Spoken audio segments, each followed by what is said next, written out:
A CEO of a major company suddenly felt a jolt, like blood quickening, when he watched a young woman deliver a commencement speech as a newly minted summa cum laude. He had seen her in a viral clip on social media, ordered an investigation, and sent her an offer to work at his corporation. What connection could he possibly have to that woman? Could she be his daughter? But how? Let's find out in today's story. Hello, it's Mr. Hope again. Come along with me to the very end, and I promise you will be delighted, thrilled, and inspired by this amazing story. Enjoy. The CEO was stunned when the young applicant walked in. She looked exactly like his former wife. More than 2 decades had passed. How could this be? It had all begun with a dream so high it seemed impossible, at least by the opinions of the people around the dreamer. The road had always been challenging for little Alice. She could not avoid it. Fate seemed to have drawn her path long before she took her first steps. Whether she wished for it or not, the unexpected would come, because the outline of her life felt etched before she was even born. Grandma, when I grow up, I'm going to work in a huge office, have a lot of staff, and wear pretty clothes. Then I'll buy us a big house that the rain can't get into. We'll have a swimming pool, so when it's hot we can just jump in right away. And there'll be lots of flowers and a wide garden, and plenty of food in the kitchen, so we won't go hungry, even if we don't go to the store. Then I'll buy a car so we won't get tired walking to church every Sunday. Little Alice added, still so young, speaking every time she stared at the full moon, rimmed by a field of glittering stars, sitting outside their small home with her grandmother, Matilda. Grandma and granddaughter had a ritual. When the full moon rose, they sat in their favorite spot and looked up. The moon and the stars bore witness to Alice's dreams, even if to Grandma Matilda they seemed impossibly high. Still, she never crushed them. She believed nothing was impossible while the world kept turning. She loved her granddaughter fiercely and supported every need as much as she could. Life had written its weight upon the two of them. So many things were only within reach inside dreams. Yet it wasn't a secret that Alice had a natural, quiet beauty and a bright mind, something many said, even at her young age. People believed she would go far if she was guided well and carried good manners with her always. My dear, wherever you're happiest, I'll support you. My one request is this: whatever your future becomes, never forget to be a true, decent person at all times. Don't forget to pray and to give thanks for every blessing. Grandma would repeat to Alice, though the girl was still little. Grandma believed her lessons in kindness and how to treat others would carry Alice into adulthood. Beauty and brains mean nothing without manners. Yes, Grandma. I won't forget. I've memorized it already, Alice said with a grin, cuddling up to her. Oh, so you only memorized it now? Then when you grow up, you'll forget it, Grandma teased, still gazing at the sky. No way, Grandma. I promise, Alice said, even tracing a promise sign with her hand before facing her. Grandma smiled and hugged her tight. Alice had been in Grandma Matilda's care since her mother died during childbirth due to a heart condition. Alice grew up never knowing who her father was. Grandma also had no idea that her daughter, Lucille, Alice's mother, had ever had a boyfriend. She had never confided in her. Even Lucille's friends knew nothing. It was a puzzle that haunted Grandma. Who had gotten Lucille pregnant and who was Alice's father? In spite of all that, Grandma accepted what had happened to her only child and never hid the truth from her granddaughter. She told Alice, even at a tender age, the truth about her mother and the unknown father. It didn't matter if Alice fully grasped it. To Grandma, what mattered was that the child would understand she had no parents. Her mother had died, and her father was unknown. She thought facing it early would make acceptance easier once Alice grew older, and it would keep her from clinging to false hope. Grandma wanted to keep talking, but she realized Alice's eyes were closed. "Hey, don't pretend to be asleep. I can't carry you anymore. You're heavy now," she joked as she noticed Alice slowly drifting off. "I'm not sleeping, Grandma. I'm just imagining what my dad looks like. I'm wondering if he knows anything about me.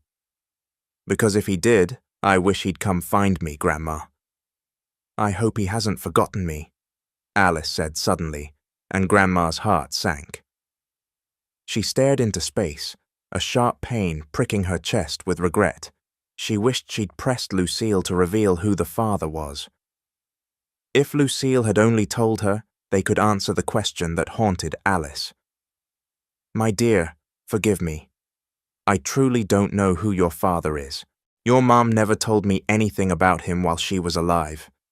I didn't even know she had a boyfriend," Grandma explained as Alice kept her eyes shut. "That's okay, Grandma. What matters is that you're here with me, and Mom is watching over us from heaven. I can still feel her love even if she isn't with us," Alice replied. "But Grandma, you know what? I wish I could feel my father's love too, even if he's gone or even if we've never met. But I just can't feel that at all." "Why is that?" she asked, and the heaviness in Grandma's heart grew, so she changed the subject to avoid more sadness. "All right, let's head inside and rest. We've got a lot of laundry tomorrow." 2 big loads came in. "Oh, right. Mrs. Cross told us to return her freshly washed clothes before evening tomorrow because she's traveling to Florida," Alice reminded her. "Exactly. We need to rest so we can start early," Grandma said, nudging Alice toward the door. Grandma Matilda did laundry on weekends and sewed clothes from Monday to Friday. With that work, she put Alice through school and covered their needs. Alice was always by her side, and her inspiration to keep going despite her health problems. "Grandma, after we do laundry tomorrow, while things are drying, I'll swing by the thrift store because Miss Nina said she has some clothes to give me," Alice said, excitement bubbling. "Fine, but don't take too long. We've got work. We need to save up because school starts soon. You're entering elementary school," Grandma reminded her as she straightened their bedding. Grandma wasn't surprised that many people gave Alice things. The girl was cheerful and hard-working, never complaining, full of dreams, always smiling, always respectful to elders. Sometimes Grandma couldn't help but cry when she saw Alice working hard, even so young. Alice wasn't the type to play around. She chose small jobs to help earn money to support Grandma. Though cheerful, Alice never hid the hurt she felt as an orphan, especially when she came home from school. Not a day went by without tears because of her classmates bullying over her lack of parents. "My dear, why are your clothes dirty? What happened to your face? Did you get into a fight?" Grandma asked. Alice cried again, telling her, "They pushed me into the mud, Grandma, and said I'm not human because they never see a mom or dad with me. They said I must be some made-up monster's kid, and they're scared of me." Grandma hugged her to calm her. She never let bullying go unchecked.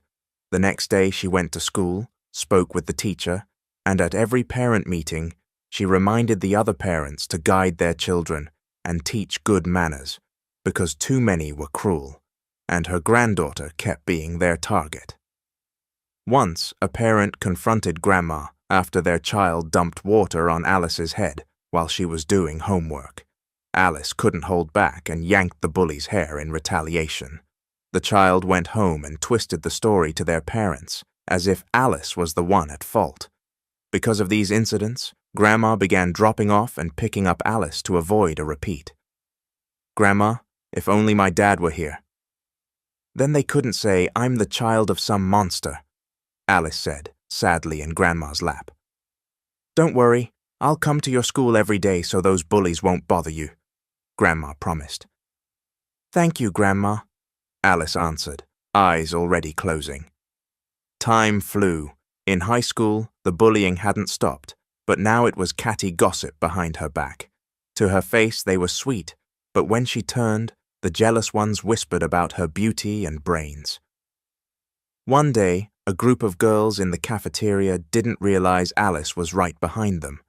She's only like that because life is so hard for her. She's ridiculously ambitious, like she's even going to graduate. Sometimes I see she brings promissory notes because she can't pay tuition. One girl gossiped. Who knows what tricks she pulls to get those grades? She's a teacher's pet. Another sneered. They laughed, unaware Alice was eating alone behind them. She'd gotten hungry while studying in the library. Then there was a sudden thump on the table. You gossip girls! Why are you talking trash about someone who's done nothing to you? She's doing everything she can to climb out of hardship. At least she studies, unlike you, who spend your time prettying up and stabbing people in the back.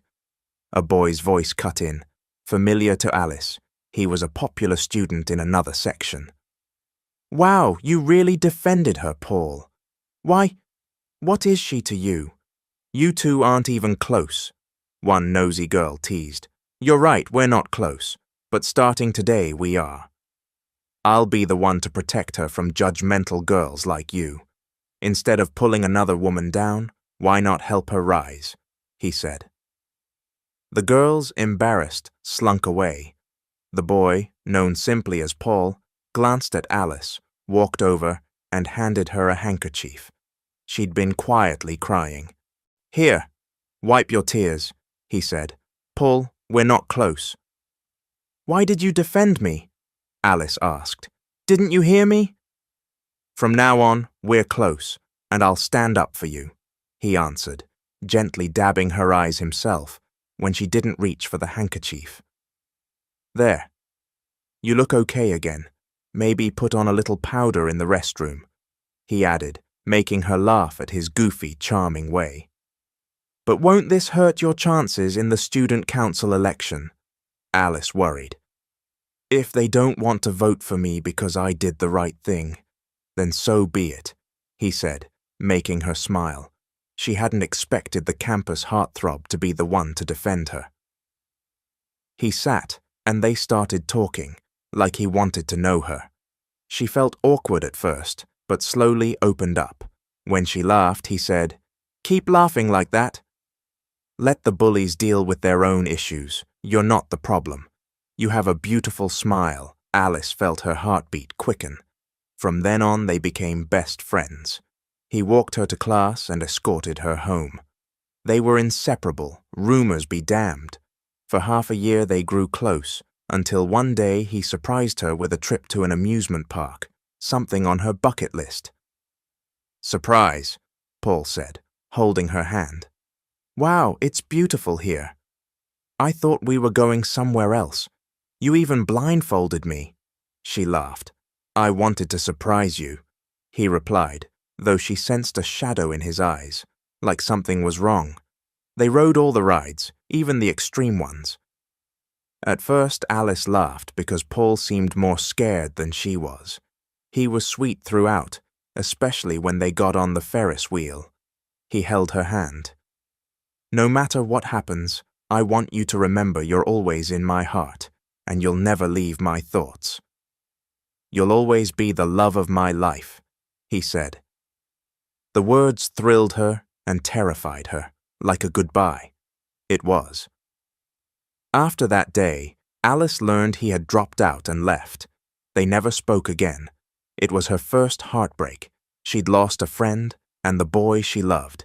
She channeled the pain into self-improvement, staying busy with school and extracurriculars. She soared at school.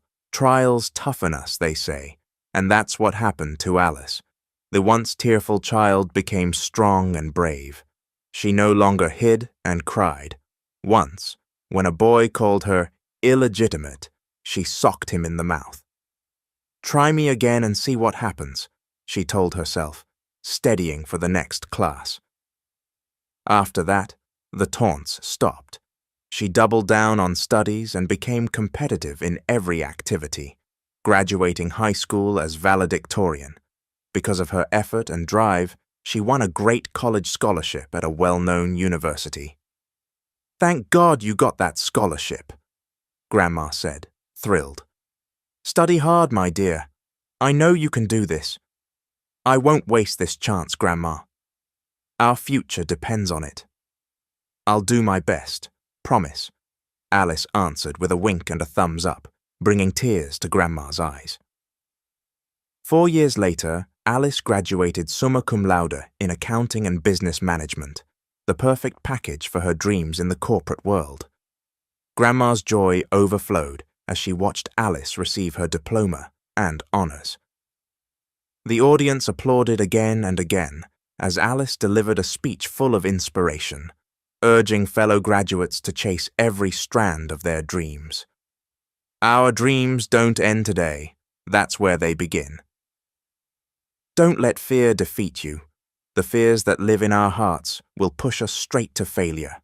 I'm Alice. I grew up with nothing and no parents.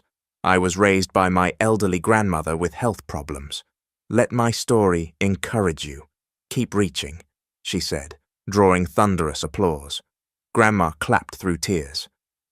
Thank you, Lord, for guiding my granddaughter toward a bright future, Grandma whispered as students snapped photos, selfies, and group shots. In the chaos, she momentarily lost sight of Alice. Until... Grandma, I'm here! Alice cried, running back. She hung a medal around Grandma's neck. Alice, what's this for? Grandma asked. That's my summa cum laude medal. I'm giving it to you, because you're the real summa cum laude of my life, Alice said, making Grandma weep. Don't cry, Grandma. This is the start of our dreams coming true, Alice said, hugging her. Yes, my dear. We'll reach them together, Grandma replied. Alice's graduation speech went viral across social media. Millions watched. She was invited to podcasts and TV programs where she shared her journey from poverty to the pain of judgment and how she never knew her father because her late mother never told anyone. She was honest and unashamed, and young people took heart from her story. That viral speech reached the attention of Julian Carter, a wealthy CEO and certified bachelor in business circles. He saw a clip on TV and told his secretary to track down the speech online. He had no Facebook, TikTok, Instagram, or YouTube. He'd always considered social media a waste of time. But not now. He was suddenly invested in the young woman's story. Meticulous and exacting, he always had HR recruit the most qualified graduates. But this was different. Something told him to know Alice personally, soon. He didn't understand why, but he instructed HR to invite Alice and give a strong offer so she wouldn't go elsewhere. He wasn't disappointed. Alice eagerly accepted her first job offer. Grandma, I didn't even apply. There's already a job waiting for me, she exclaimed when the offer letter arrived from Julian Carter's company. Grandma could hardly contain her joy at the blessings pouring in.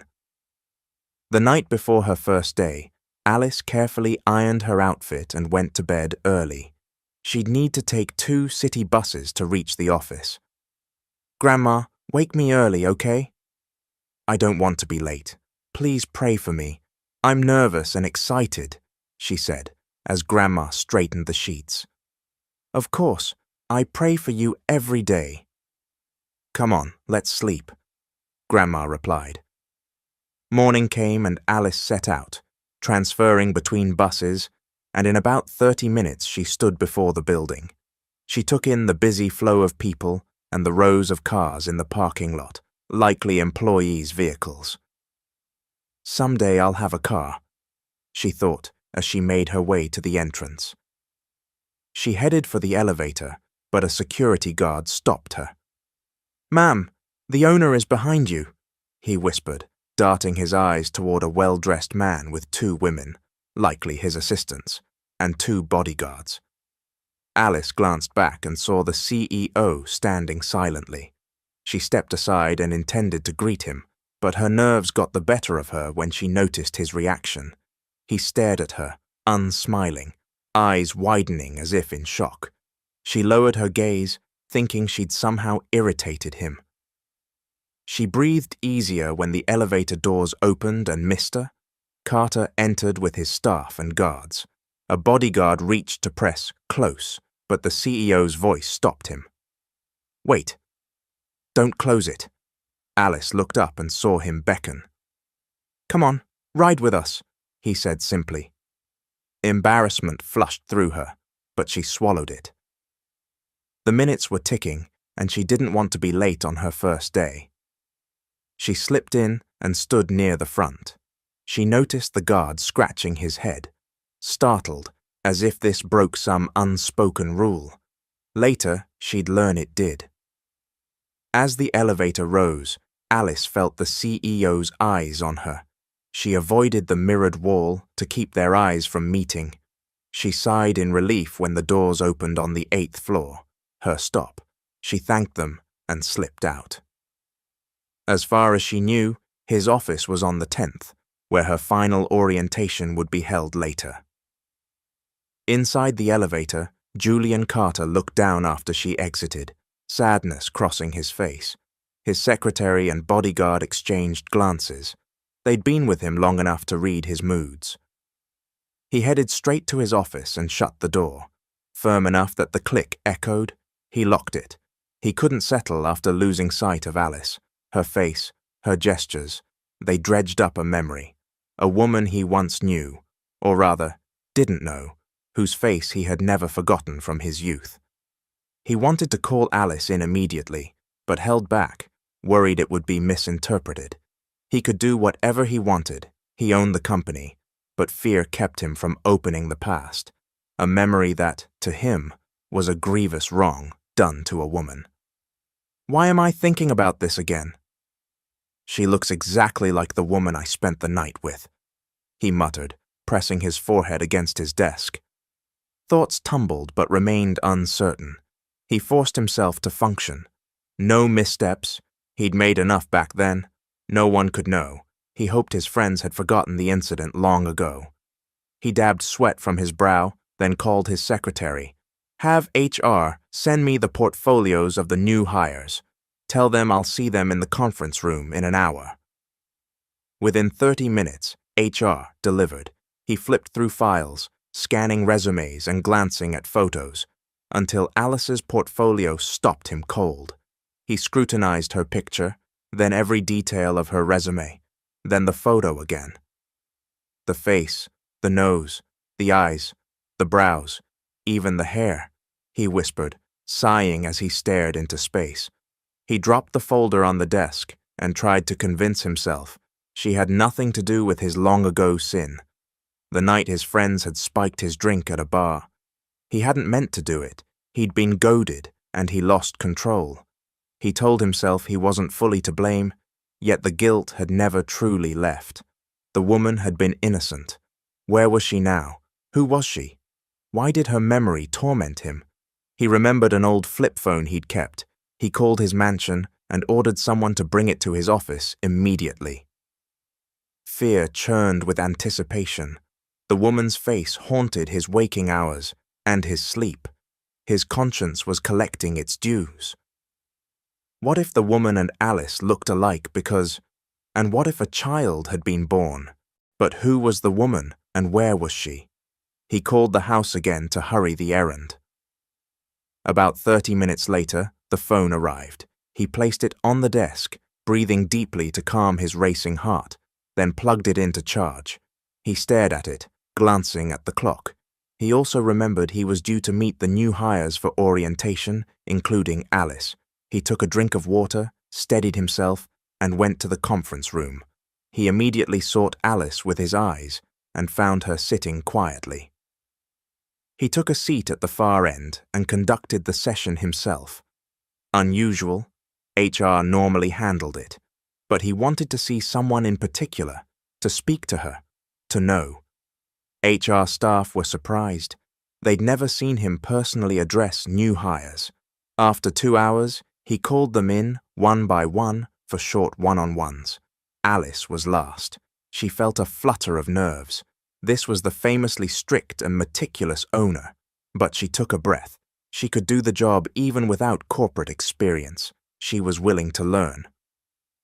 The secretary ushered her in and had her sit before the large desk.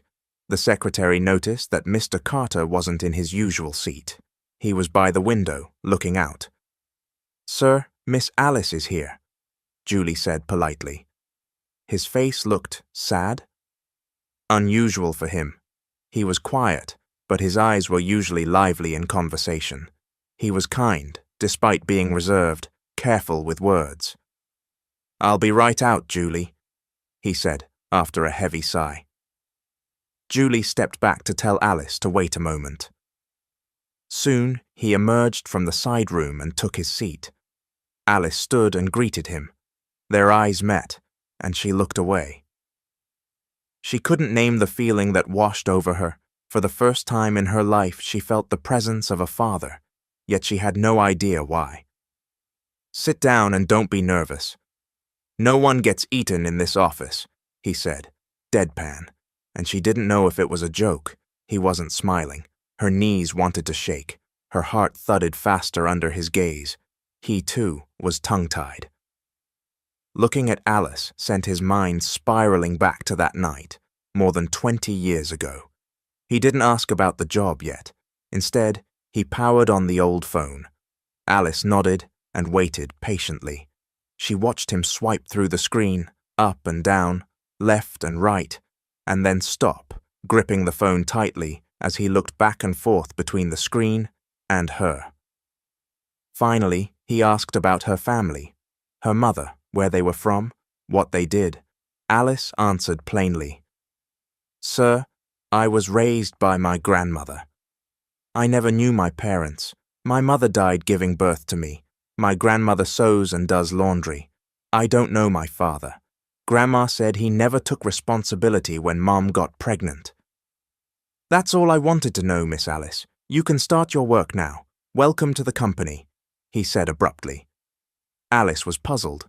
Others said he grilled new hires with tough practical questions, but his were personal, and then he sent her off. She wanted to ask about her role, but held back. He seemed to retreat into silence. She excused herself and left. He remained seated, staring into nothing. A strange joy flickered in his chest, one he tried to quash as mere loneliness from having no family. Still, a thought gnawed. If the woman from long ago had become pregnant, the child would be about Alice's age. He reopened Alice's portfolio and checked her birth date, counting days from that night, assuming conception within a window, calculating a due date. He ran the numbers repeatedly. The dates lined up alarmingly close. He called a doctor friend for help with the math. "Julian, what is this? Got something to tell me?" the doctor joked. "Nothing, buddy." "It's for a project," Julian lied. "All right, I'll send you the formulas and visuals," the doctor replied.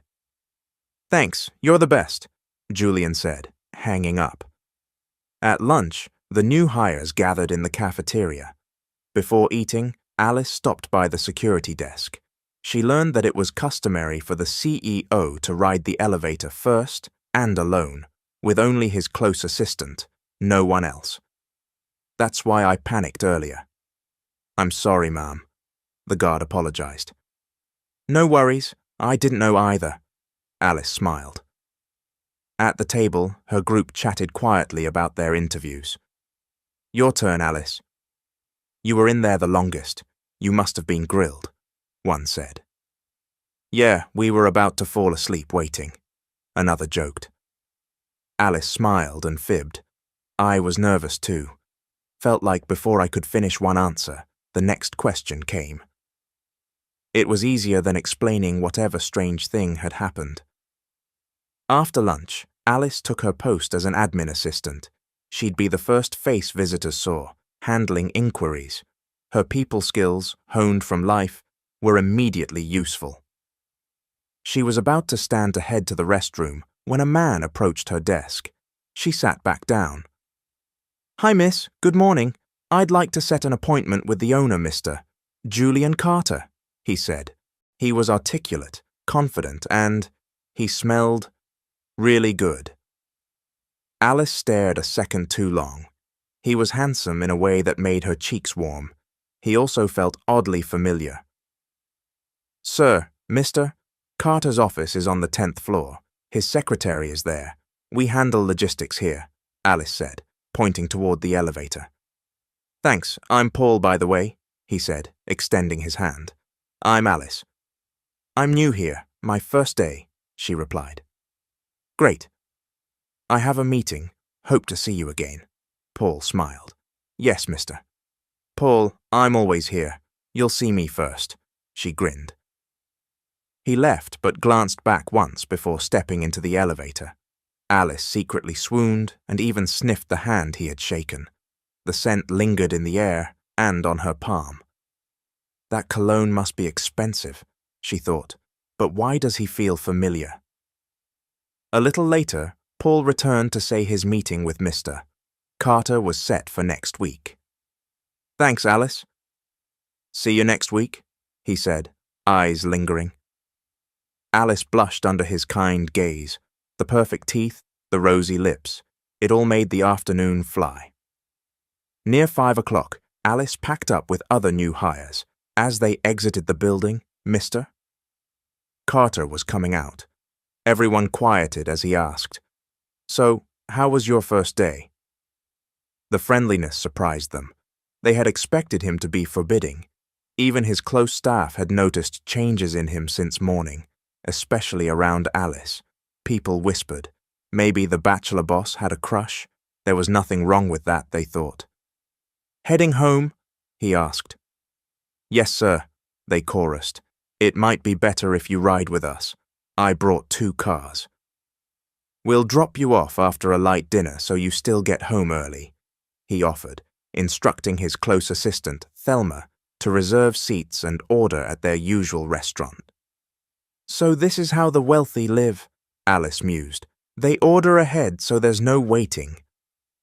"Okay, let's go," Mr. Carter said, personally inviting Alice to ride in his car. She agreed, cheeks burning.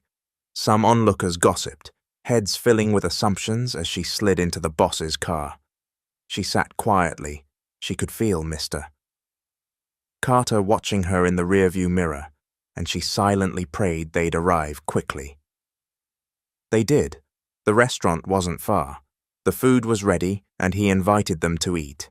Shyness gave way to gratitude as their plates filled. One by one, they were driven home. Mr. Carter stayed behind to give instructions to a staff member at the restaurant, and Alice reached home safely, thankful for the treat. "Grandma, work is nerve-wracking and fun. I met lots of new people, and the owner is strict but kind. And Grandma, I met someone new. He's so handsome, like Chris Evans," Alice chattered. Grandma's brow furrowed, but she let her talk, until she couldn't help herself. "You keep mentioning that handsome new acquaintance. Is your heart starting to flutter? Be careful with men. Get to know them well before you let that heart of yours jump," Grandma warned, tapping Alice's chest. "Grandma, you're overthinking. I just noticed he's handsome. That doesn't mean I like him. And I am of age, right?" Alice kissed Grandma's forehead and laughed. "Fine. Just don't forget my reminders," Grandma said, cupping her cheeks. "Promise, forever and ever," Alice replied, making Grandma smile. Days flowed into months. 6 months into her job, Paul made his feelings clear. But since it was Alice's first real experience with courtship, she let time pass and savored being wooed. "One day, Mr. Carter called Alice in. She was being transferred to another department, finance, with a small raise. She happily accepted. Soon a year had passed. "Girl, let's celebrate. We're a year in," said her friend Florence, who'd joined the company around the same time. "I'm in," Alice replied, just as Paul arrived with flowers. Florence ducked out, grinning. Clearly Paul would be part of dinner. Minutes later, Florence called Alice from across the office. "Long hair, girl, flowers and dinner. I'm coming too. It was my idea, not Mr. Handsome's," she teased. "Have I ever left you out?" "Whether Paul's around or not." Alice laughed. Don't leave me. I have to look out for you. Violet might try something. She's obsessed with Paul even though he doesn't care. Florence whispered, not realizing Violet had just walked in. Hey, don't be like that. She's his ex. There are still feelings, maybe, Alice cautioned softly. Violet, now Alice's department head in finance, and Paul's ex of 7 years, glared. This is work time, not gossip hour. I'm warning you both. I won't tolerate people like you in my department. She snapped, silencing the room. Paul had told Alice their breakup had been mutual and peaceful. They'd both fallen out of love. But Violet's actions toward Alice told a different story. She bristled even at Alice's voice. She raised her voice at Alice for the smallest mistake, and had humiliated her in front of the CEO over a financial report. What happened to your summa cum laude brain if this is the garbage you submit? Violet sneered, hands on hips. Mr. Carter cut in immediately, reprimanding Violet for the insult. She started to retort, but he shushed her. Violet was the daughter of Mr. Carter's first cousin. She sometimes acted like she owned the place.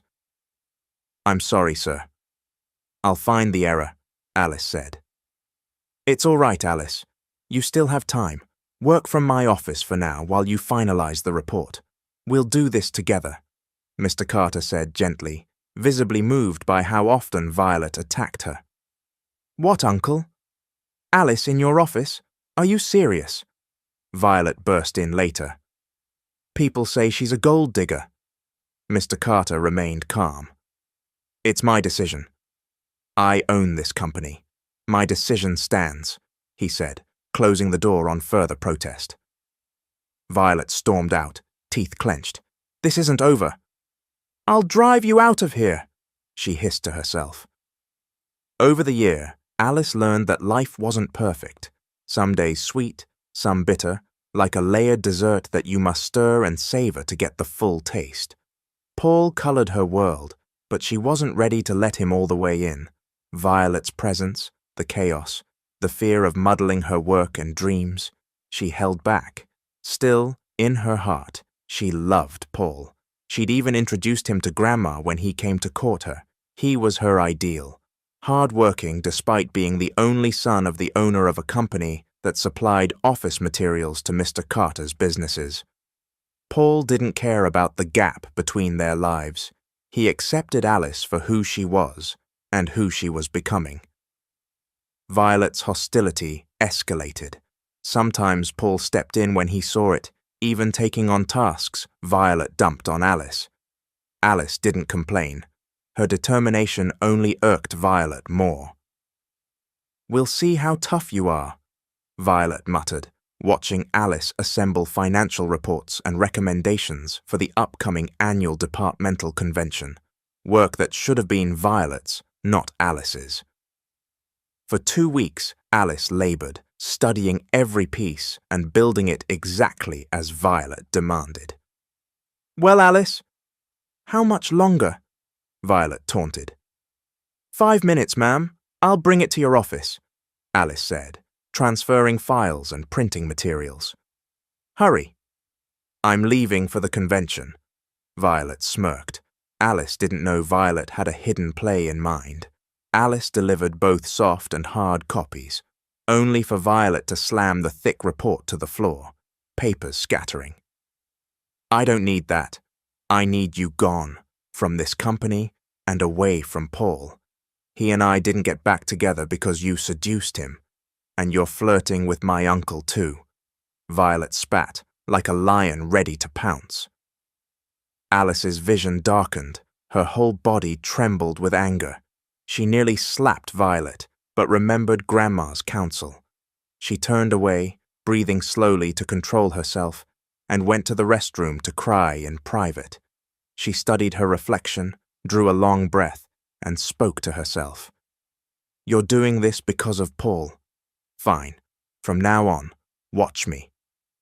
She walked back out as if nothing had happened, smiled at her co-workers' sympathetic looks, and sat down. She made a quiet call. Minutes later, Paul arrived with flowers. Alice stood to greet him and glanced at Violet's office. Violet was watching, eyes burning. Alice went ahead anyway, meeting Paul and planting a quick kiss on his cheek. "Alice, what does this mean?" he whispered, startled but pleased. "Nothing, just thanks for coming," she said, inhaling the roses. She knew Violet was a volcano ready to erupt. The loud clatter of Violet's expensive pen confirmed it. Days passed.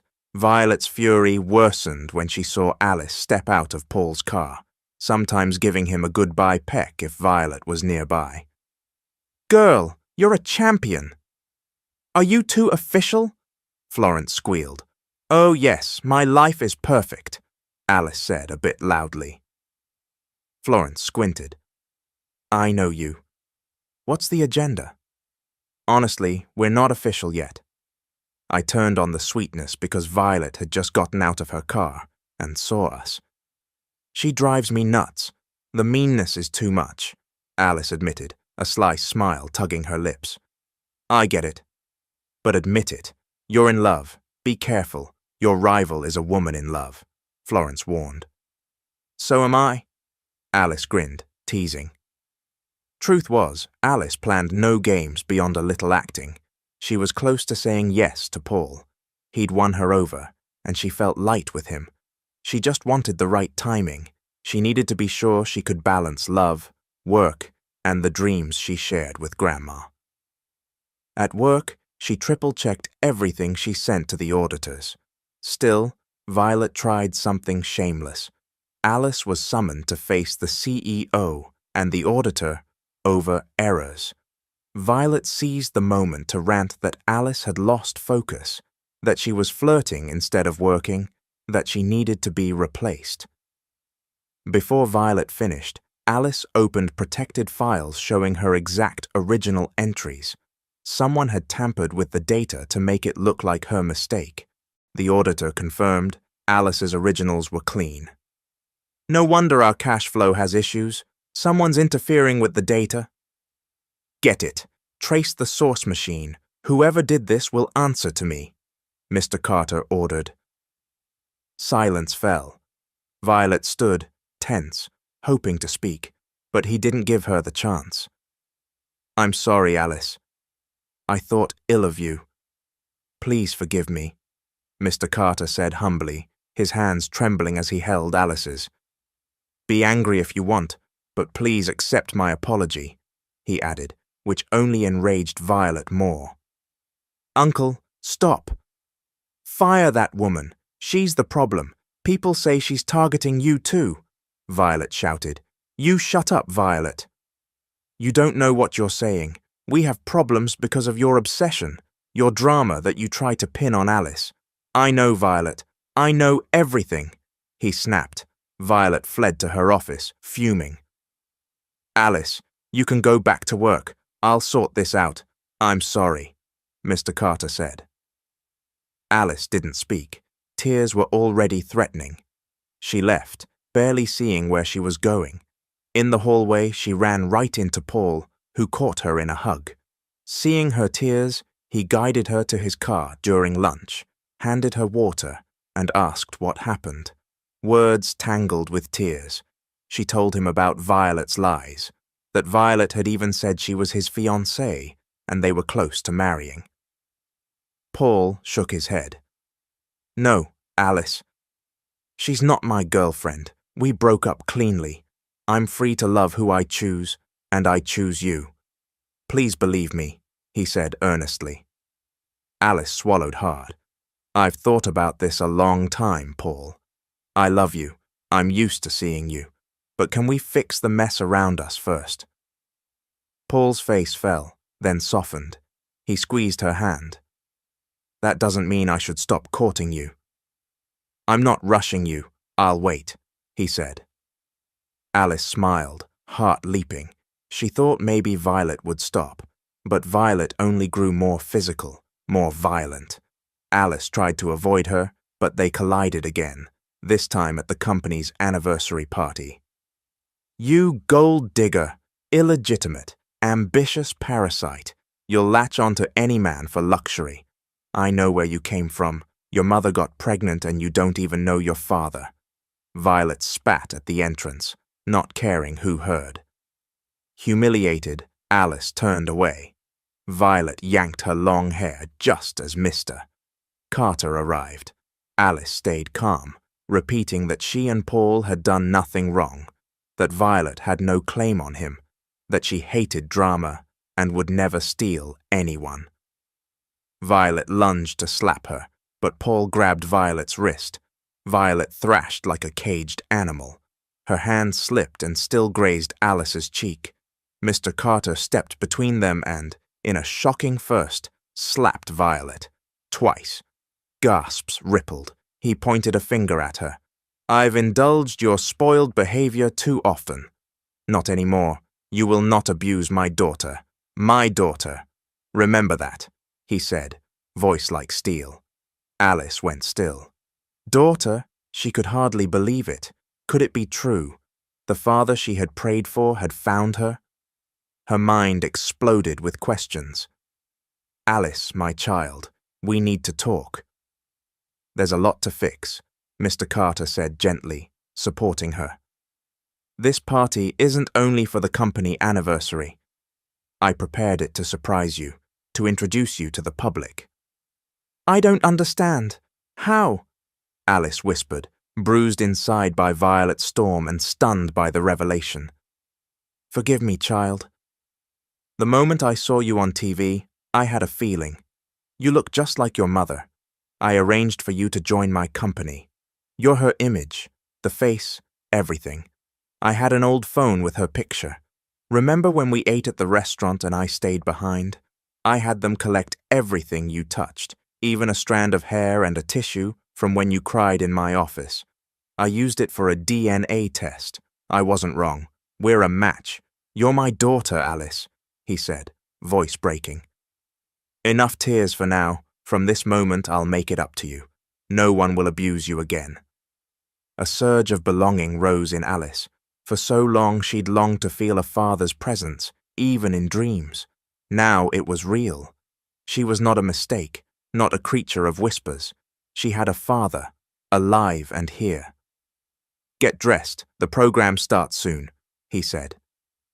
"Actually, I'm crying because Grandma's here and must be worried sick," Alice said, pointing to where Grandma stood, searching.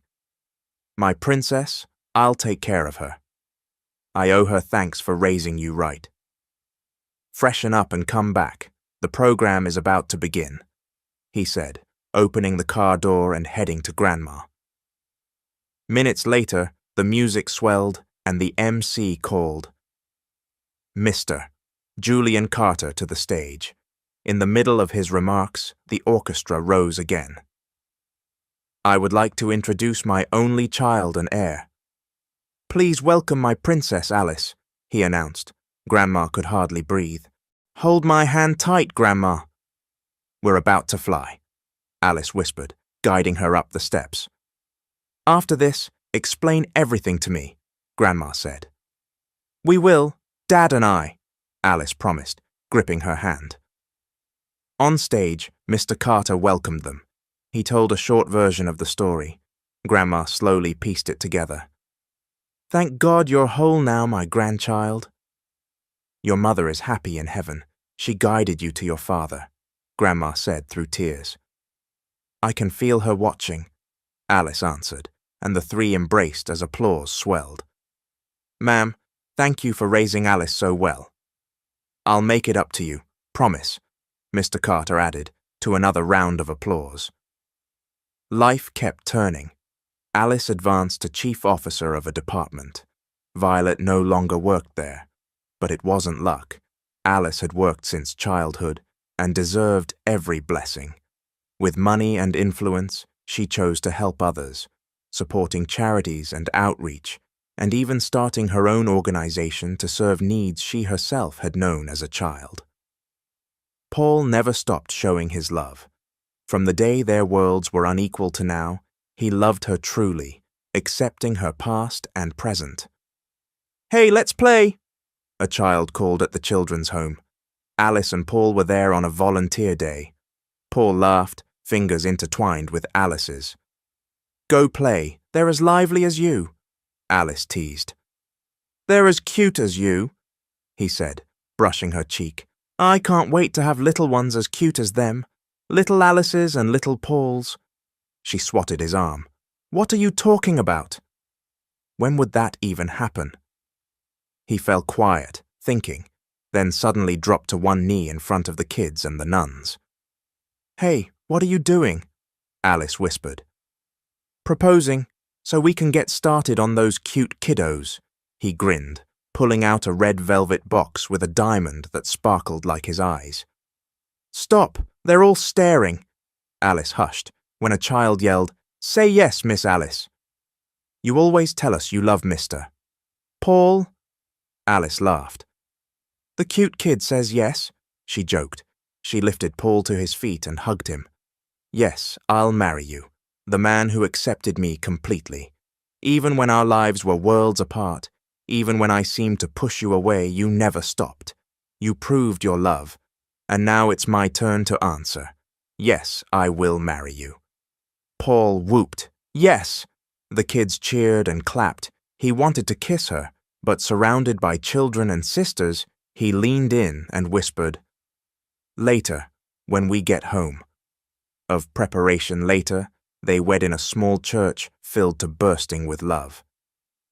During the vows, Paul shared how they'd first met. "My love, Alice, I'm so happy we're here. When we first met, we were just kids, high schoolers. I saw your classmates bully you because they said you had no family. I defended you, and we became friends. We spent weeks always together. Then I had to leave the country to study. I never forgot you. When I saw you again, I swore never to let you go.